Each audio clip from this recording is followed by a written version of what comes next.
I'm cleaning track on Ron's Trains and Things right now.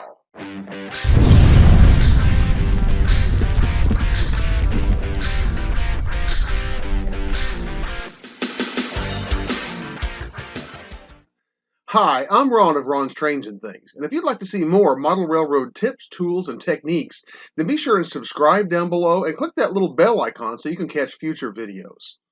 If you build a layout of any size in any scale, the one thing you can be assured of is the need of maintenance. Every model railroad requires maintenance, and the first item on that maintenance list is track cleaning. I think all of us know the frustration of having someone come over who wants to see your layout in operation. You're excited about showing it off, only to start up a train and realize that your track and your wheels are so dirty that your trains don't want to run reliably. And there's perhaps nothing more frustrating than trying to have an operating session with some friends and having the constant frustration of jumpy, stuttering locomotives because of dirty track and dirty wheels. Well, we're going to talk a little bit about track cleaning today. I'm going to show you several different techniques for track cleaning, some different products that you can use for track cleaning, as well as something new that I have purchased that I think is going to make a humongous difference in the track cleaning process for me. As frustrating as dirty track can be, track cleaning is often one of those things that we want to put off. It's a lot like cleaning the house. It's not a very exciting job. It's not a lot of fun to do. And so it's easy to put it off until a later time. Well, I believe what I'm going to show you today is going to make all the difference in the world for me in my track cleaning. It's going to make the process a lot easier, a lot faster, and honestly, a lot more enjoyable. If you stick around to the end of the video, I have a bonus tip for those of you who use abrasive track cleaners like Bright Boys. You're going to want to catch that, so be sure and watch this video all the way to the end. Now, let's slip on over to the layout and we'll talk about and do some track cleaning. When we talk about track cleaning, there are a lot of different products and methods that are sold commercially to help you with track cleaning, and many of them seem to work in very different ways and bill themselves as being the next, great thing. But if you want to simplify the understanding of track cleaning, basically track cleaning comes down to two general processes and two general methods of using those processes, and I want to explain those to you now. The first basic process we can use for track cleaning is using an abrasive. The most familiar and popular of those is probably your good old Bright Boy or similar kinds of track cleaner pads, track erasers. These kinds of track cleaners use a mild abrasive, and you rub it on the track, and that abrasive helps to take off any residue or dirt or oxidation that is on the rails. And there are a number of different kinds of abrasives that you can use. Again, the Bright Boy is perhaps the most famous.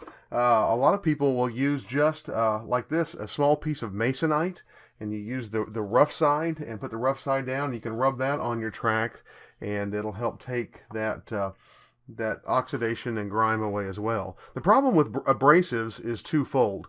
Number one, abrasives are just that, they are abrasive, so by definition they will cause some scratching to the rail heads of your track. Now there's a lot of debate as to how much problem or damage those very tiny micro scratches actually cause, but it does go without saying that even a micro scratch can help to hold some dirt and corrosion onto the rails and actually cause your rails to become more dirty more quickly after using the abrasive. What I think is the more significant problem with these abrasives is that as you pick up dirt and grime off of one part of the rail, as you go along your rails, your abrasive cleaner is holding that material and actually can spread the contaminants and the oxidation and the grime that is picking up in one part of the rail to rails in other places. Now, with a Bright Boy like this, these can be cleaned. You can actually take these and wash these with mild detergent and water and clean some of that, much of that old grime and contaminant off of it. But as soon as you start cleaning the rails again, you pick up more of that contaminant and you end up just spreading it around the railroad. So, the first method is abrasives. The second method is using solvents. I have used some kind of solvent as a track cleaner for quite a bit of time, and there are a number of different things that you can use for that. I have used isopropyl alcohol for many years for cleaning track. There are a number of different strengths of isopropyl alcohol. The most popular that you pick up at the drugstore is 70% isopropyl alcohol. I like to use a stronger alcohol solution. I usually get 90% isopropyl alcohol. You can see in this bottle, this is actually 99%. It's a stronger alcohol, but more importantly, the advantage to using the more pure alcohol is that it evaporates very, very quickly. It doesn't stay on your rails, so you don't have as much chance for it to loosen glue or loosen paint that's on your ties or surrounding material, because it evaporates very, very quickly. Other solvents that you can use, more aggressive solvents, you can use things like acetone or lacquer thinner. You got to be a lot more careful with those because they are much more aggressive solvents and can cause problems with your scenery if you allow them to stay on the rails or if you use too much. So you're going to be very careful with those more aggressive solvents.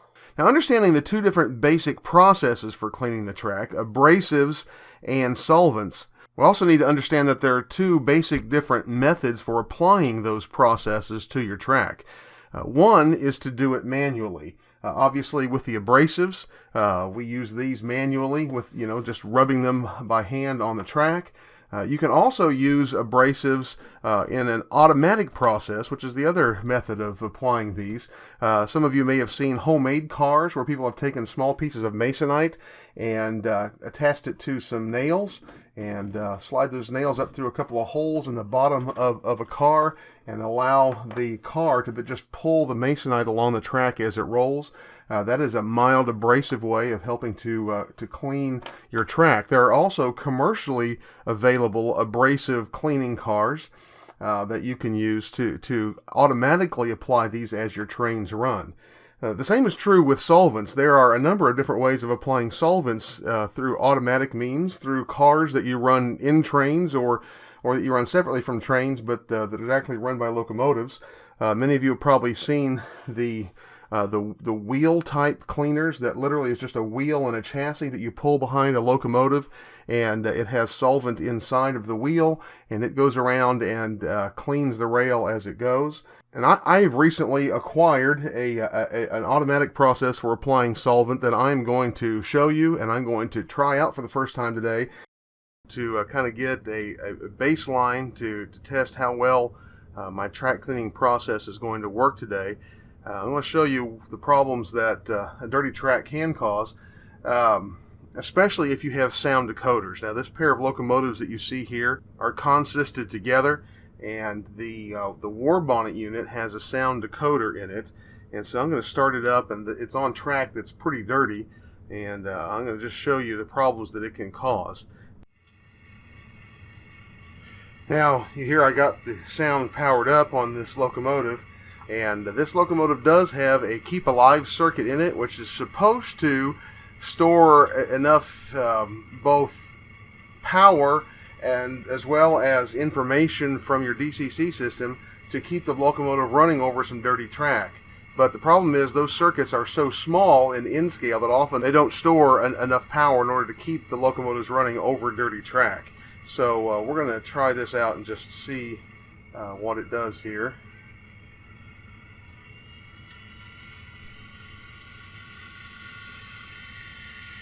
And there you have it right there. It hit a little bit of dirty track, shut down, and unfortunately many in-scale sound decoders completely reset and go through the whole startup sequence every time they do that. And this can be beyond frustrating when it comes to trying to run trains on your layout. What I recently acquired for track cleaning through an automatic process using a solvent is a CMX Rail Cleaning Car. Now, I will confess that I have considered purchasing one of these for quite some time, but they are pretty pricey. For the in-scale, they run about $149, which for a long time was just out of my price range. But I was fortunate enough, my sweet wife bought me one for my birthday this year, and appreciate that. And so I'm looking forward to trying this out. So I'm literally going to open this box with you here so you can see exactly what is inside. By the way, CMX makes track cleaning cars, the Clean Machine they call it, for in-scale, HO scale, O scale in both 2-rail and 3-rail versions. I'm not sure quite the difference there, but and also I believe for S scale and maybe for some others. I'm definitely aware of those. Variety of scales you can get these. If you open up the box, you have a set of instructions, and I've already taken some time to read through these, but some interesting material in there about the Clean Machine besides just the instructions.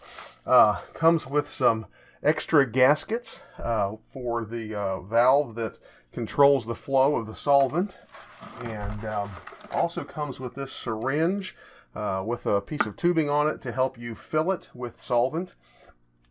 We'll be using that in just a little bit. And then in this little bubble wrap envelope is the Clean Machine itself. It is a little tank made of brass and very heavy for such a small little machine. And then this is a strip of the pads that you use on the bottom of the Clean Machine, and we'll be installing those in just a few moments. And the way the Clean Machine works, it has a filler cap here that you remove, that you fill with solvent. You put a piece of the cleaning material in these little brackets here on the bottom, and then this knob in the center controls the drip flow of whatever solvent you put in here down onto the pad, keeping the pad wet enough to clean the track, but not so wet that you're soaking your rail with the solvent. For N scale, the Clean Machine comes with Microtrain's trucks and metal wheel sets, which is very nice.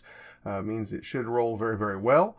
And so we're going to try this out. Now, I did a little poll both on my Model Railroad Facebook page as well as on the YouTube Model Builders Google Plus site, just to see what other guys who have CMX Clean Machines use as far as solvents in them. And I got a variety of answers. They were basically what I expected, but I also read the directions that I showed you a little bit ago and the things that they suggest in there. And so I have decided on a process that's going to work like this. Because my track is pretty dirty right now, I'm going to clean it once with an aggressive solvent. I'm actually going to use some acetone in it on the first time I go through. That is an aggressive solvent. And that's what CMX actually suggests, at least periodically, to go through and just clean all of the organic-based material and really clean your track well. Then I'm going to come back and do regular maintenance on it using 90 or 99% isopropyl alcohol. So today we're going to be filling this with the acetone, and we're going to be running it and then see how that works. This car obviously has to be pushed by a locomotive. I'm going to be using this locomotive here to push it. By the way, they suggest strongly, and it makes sense if you think about it, that you push the car, not pull it. That way the car is actually running ahead of your locomotive and cleaning the track ahead of your locomotive, rather than your dirty wheels on your locomotive running on dirty track ahead of the car.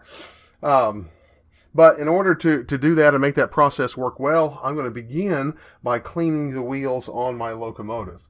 Now, to clean wheels, I use a piece of cloth, a lint-free cloth. A couple of different things work. T-shirt material works really, really well. This is a sleeve out of an old T-shirt. This is not what I'm going to be using. Obviously, I've been using this for paint. I often do use this kind of material, though. Today, what I'm actually using is an old handkerchief. And I'm going to use this 99% isopropyl alcohol. And I'm just going to take and soak a little bit into the edge of this handkerchief, and then lay it across the track. And then I'm going to set my locomotive so that one truck is sitting on the tracks, the other truck is also on the tracks, but it's on the handkerchief where the alcohol is. And then I'm going to just hold the locomotive in place and run it and let the wheels spin. I'm going to move it back and forth a little bit, let the wheels spin on that alcohol just for a few seconds. And as I do, you can see the amount of grime that came off of those wheels just in a few seconds. I'm going to move it over and do it again. And then I'll turn it around and do the other truck. Doesn't hurt even to do it in both directions a little bit. So move it back and forth a little. Turn it around. Clean this set of wheels. Again, you see how much grime came off of those wheels. And if we look at the wheels themselves, you see they are pretty shiny and clean. So I'm going to actually set that off of the tracks right here for now, just to keep those wheels clean. The first step to setting up our clean machine is to install the skid pad on the bottom of this mounting plate right here. The skid pad comes in these rolls. I just held a piece up, make sure I had long enough for it to wrap around each end and cut a piece off with a pair of scissors. Now the skid pad has a soft, velvety, kind of corduroy side, and then a rougher side, and you want the corduroy soft side to go down. These two little clamp loops we pull out, and we're going to slide our skid pad in here, and I'm going to try to let you see how I do this without my hands in the way. Literally then these two little loop clamps just slide around and friction hold that on the end. I want to hold my skid pad so that it's centered right on the base, and I want to hold it out a little bit because it does slide up and down. It's on a spring, and then I'm just going to force that loop around there. They are tight, which is good because you want to hold that skid pad in place. There we go. No, there I don't go. There, I got that one. Okay, and then I think it'll be easier to turn it over this way. Make sure it's centered, and I'm going to do the same thing on this end. And there is our skid pad installed. Just a little off center. I'm going to see if I can pull it over a little. Yeah, there we go. And I'm going to set it on the rails here just to make sure that it is hitting the rails on both sides, and it is hitting the rails just perfectly. The one thing that CMX recommends is that before you use your clean machine for the first time, that you put some solvent in it and close the filler screw completely and shake it really, really good to clean any contaminants that might be inside left over from the manufacturing process, and then to dump that solvent out. And I've already done that. Now I'm going to fill my clean machine with acetone for the first cleaning of my track. Now this valve here that controls the drip rate is completely closed so that the acetone won't be dripping out as I fill it.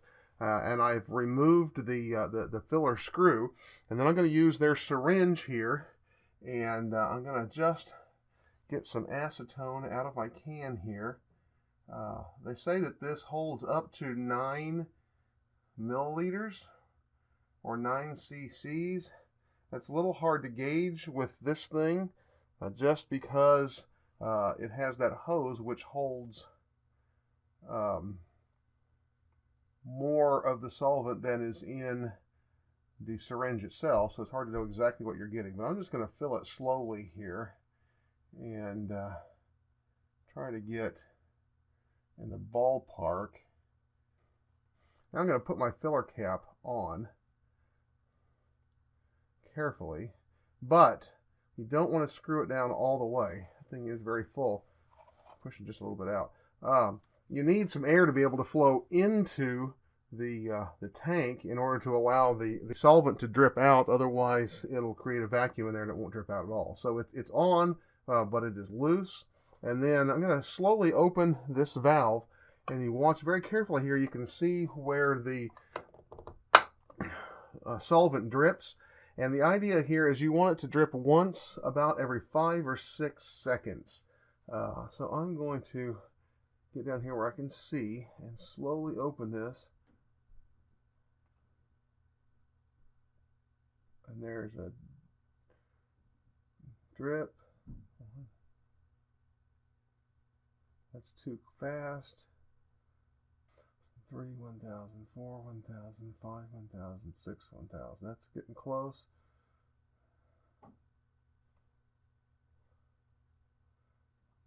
Two, 1,000, 3, 1,000, 4, 1,000, 5. Okay, that seems to be dripping at about the right rate now, and so I think we're ready. Now I'm going to bring in my locomotive and we're going to push it around the track and see if we can't clean some track. By the way, I tested just by pushing this car back and forth on the rails a little bit, and it rolls really, really nicely on those metal wheel sets with those microtrain trucks. So I think it's time to go clean some track.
And with that, my track cleaning car has made it all the way around through the balloon track on each staging yard, which means in essence it has gone across all of the visible part of the layout twice. I'm going to pull it back up here into the shot and show you that as it has gone around the layout, I'm going to go ahead and close this valve. You can see just how dirty this pad is after going around the layout twice. Now you can clean these pads a little bit and reuse them some, but ultimately you want to throw those away pretty quickly. Now, having gone around the layout once with acetate, has made, I believe, a ton of difference. I am going to change the pad in this and use the acetate to also go over all of my yard tracks, my passing sidings, industrial sidings, everything, just to have everything good and clean. Now, I'm going to go ahead and empty this a little bit, any acetate that may be left, but if you don't get it emptied right away, you want to empty it. You don't want to leave it sitting in there. You want to empty it and then open this filler cap and leave it open, let it evaporate and air out. You definitely don't want to leave this sitting for any period of time on your track, allowing solvent to just drip down in one place on your track. That could cause some damage that you don't really want to deal with.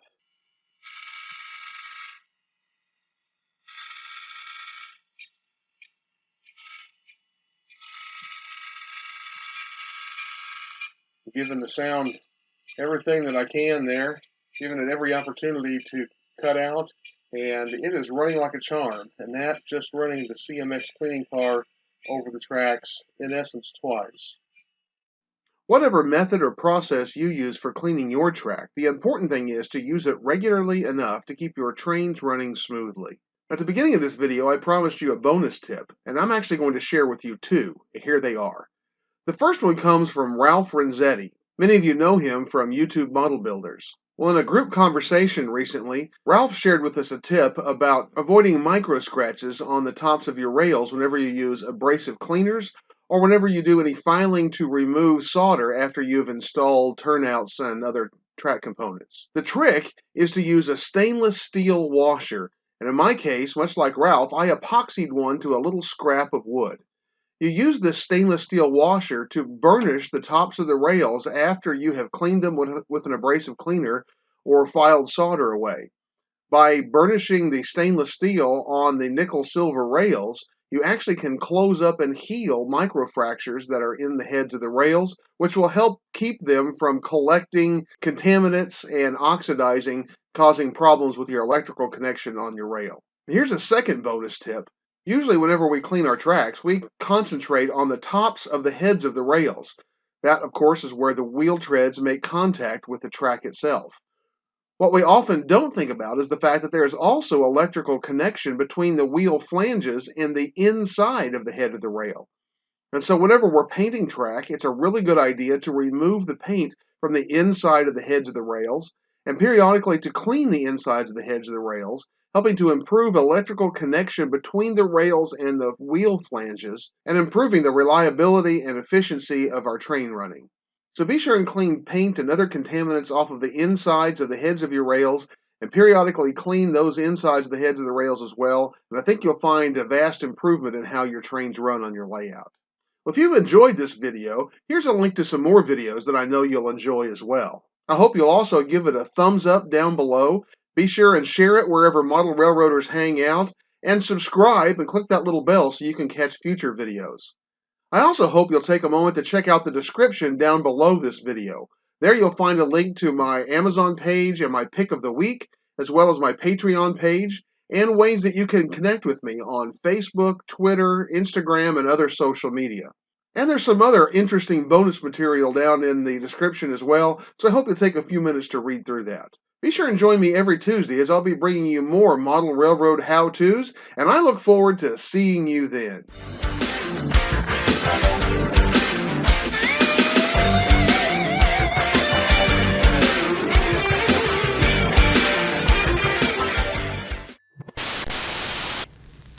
Lizzie?